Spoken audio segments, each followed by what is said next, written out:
ताकत का नशा अक्ल पे हावी है तुम्हारी, तुम देख न पाओगे जो हम देख रहे हैं। ऐसी हाकिमों की हम भी मजबूरी समझते हैं, वो अपना हक समझते हैं निवाला छीन लेने को।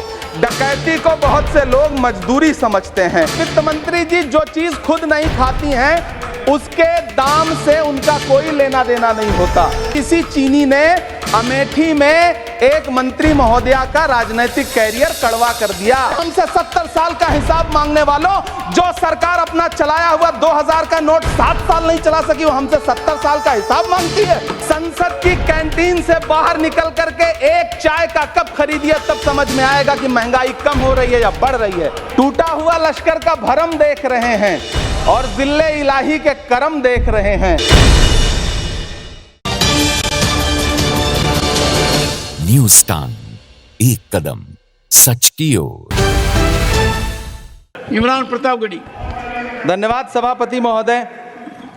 83 मिनट 71 बार थपथपाई गई मेज, 14,417 शब्दों का बजट भाषण और उस बजट में अपने लिए राहत तलाशती मिडिल क्लास की हैरत ज़दा आंखें।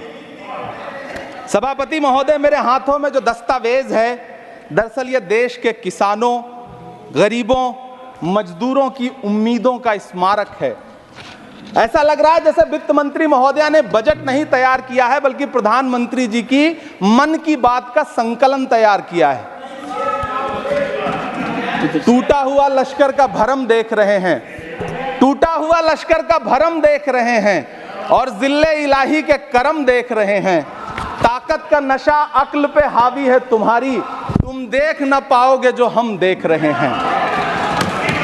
वित्त मंत्री महोदया ने इस बजट में महंगाई पर सिर्फ 10 शब्द बोला है। जिस देश में टमाटर 100 रुपए किलो बिक रहा हो, उस देश की वित्त मंत्री के पास बजट में महंगाई पर बोलने के लिए सिर्फ 10 शब्द है। डीजल, पेट्रोल, आटा, चावल, दाल, सब्जी की महंगाई का तो कोई जिक्र ही नहीं। सावन चल रहा है तो प्याज और लहसुन का दाम पूछना तो शायद पाप होगा। मैंने तो यह भी सुना है कि वित्त मंत्री जी जो चीज खुद नहीं खाती हैं उसके दाम से उनका कोई लेना देना नहीं होता। लेकिन इस बार बजट पेश करने के लिए पार्लियामेंट आने से पहले वित्त मंत्री जी ने दही और चीनी खाई थी। अब तो उनसे यह पूछा जा ही सकता है कि उन्हें दही, दूध और चीनी का रेट तो इन दिनों पता ही होगा। क्या उसे सस्ता करवाएंगी या नहीं सस्ता करवाएंगी? अगर पता है तो कृपया सस्ता करवाइए, क्योंकि इसी चीनी ने अमेठी में एक मंत्री महोदया का राजनीतिक कैरियर कड़वा कर दिया। सभापति महोदय, अपने शीश महलों में बैठे हुए सरकार के सांसद और मंत्री कह रहे हैं कि महंगाई कम हो रही है। संसद की कैंटीन से बाहर निकल करके एक चाय का कप खरीदिए, तब समझ में आएगा कि महंगाई कम हो रही है या बढ़ रही है।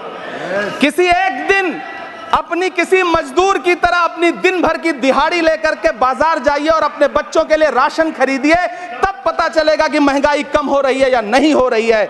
यहां बैठ करके बड़ी बड़ी बातें करना आसान है। ये चूनर धानी धानी भूल जाते, ये पुरवा की रवानी भूल जाते, जो आकर 4 दिन गांव में रहते तो सारी लंतरानी भूल जाते।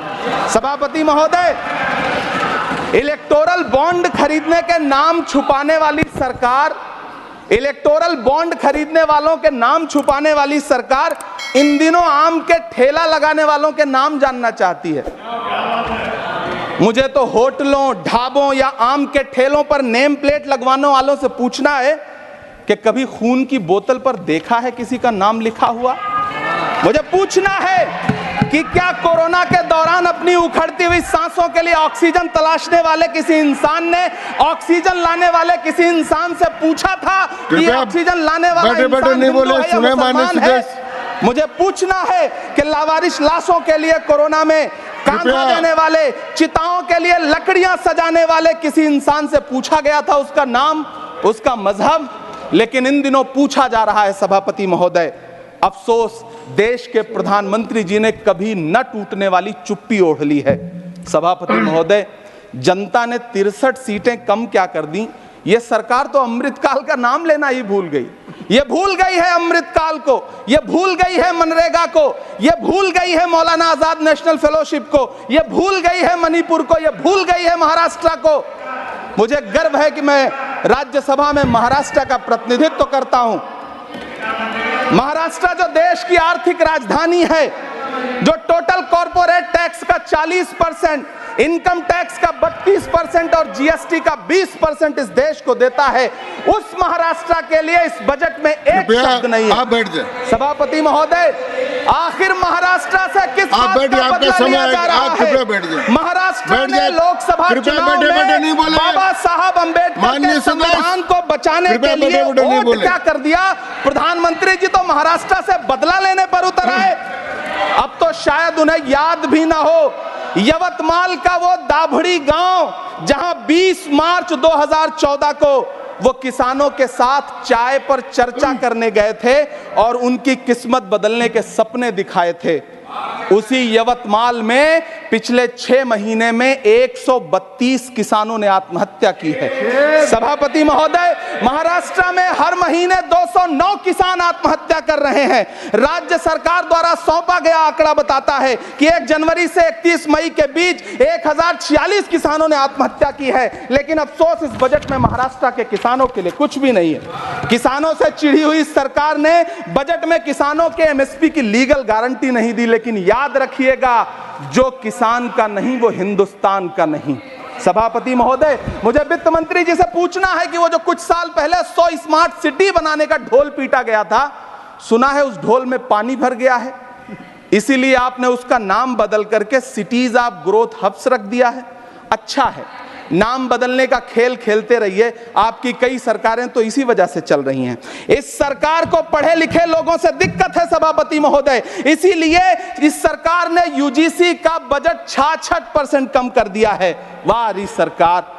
सभापति महोदय, मैं वित्त मंत्री जी के संज्ञान में लाना चाहता हूं कि किशनगंज में एएमयू सेंटर के पास 224 एकड़ जमीन है। यूपीए सरकार ने सोनिया गांधी जी की अगुवाई में 136 करोड़ रुपए एएमयू किशनगंज सेंटर के लिए सेक्शन किए थे। लेकिन आपकी सरकार ने पिछले 10 साल में उस 136 करोड़ में से सिर्फ 10 करोड़ रुपया रिलीज किया है। 1.5 करोड़ की आबादी वाला सीमांचल बेहतर शिक्षा के लिए उस सेंटर की बाट जोह रहा है। मेरा आपसे सवाल है कि इस सेंटर का बाकी पैसा आप कब रिलीज करेंगे? मुझे उम्मीद है वित्त मंत्री महोदया जवाब जरूर देंगी। सीमांचल उसी बिहार में आता है जिसकी बैसाखी के सहारे आपकी सरकार चल रही है।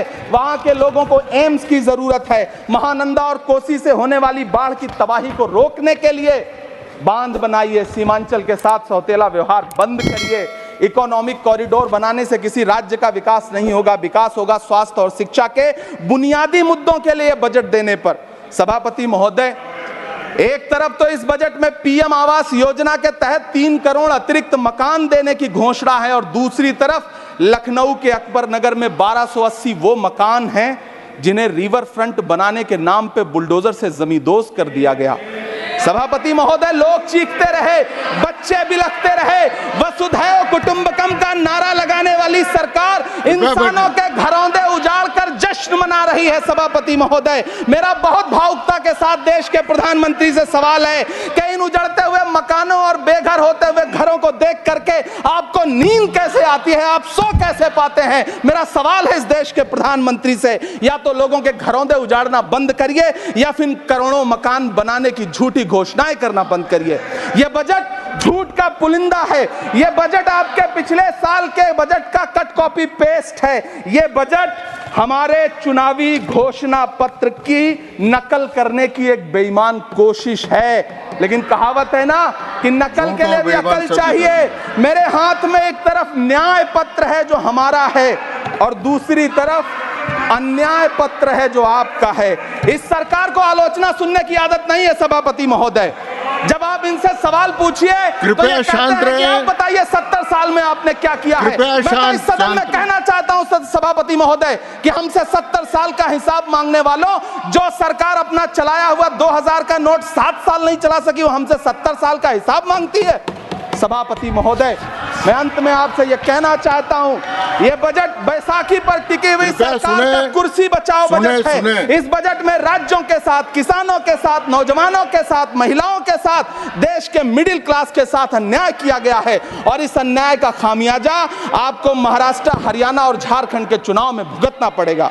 सभापति महोदय, इस सरकार ने नोटबंदी लगाकर देश की आम जनता की पूंजी छीन ली। बैठे नहीं बोले, कृपया टैक्स लगा करके छोटे व्यापारियों के कारोबार छीन लिए, पेपर लीक करवा करके युवाओं की आंखों से नौकरी के सपने छीन लिए, अग्निवीर लाकर देश के जवानों की उम्मीदें छीन ली, बुलडोजर लगाकर लोगों के आशियाने छीन लिए, महंगाई लाकर देश की जनता की थाली से निवाले छीन लिए और नारा लगाया कि हम तो सेवक हैं, 18-18 घंटे काम करते हैं। इन्हीं लोगों के लिए किसी ने शेर कहा है कि जो सच और झूठ में दूरी है वो दूरी समझते हैं, सियासी हाकिमों की हम भी मजबूरी समझते हैं, वो अपना हक समझते हैं निवाला छीन लेने को, डकैती को बहुत से लोग मजदूरी समझते हैं। हमें पता है कि कैसी मजदूरी की जा रही है। सभापति महोदय, मैं यहां खड़ा होकर के अंत में आपसे कहना चाहता हूं कि इस बजट में तमाम राज्यों के साथ अन्याय किया गया है,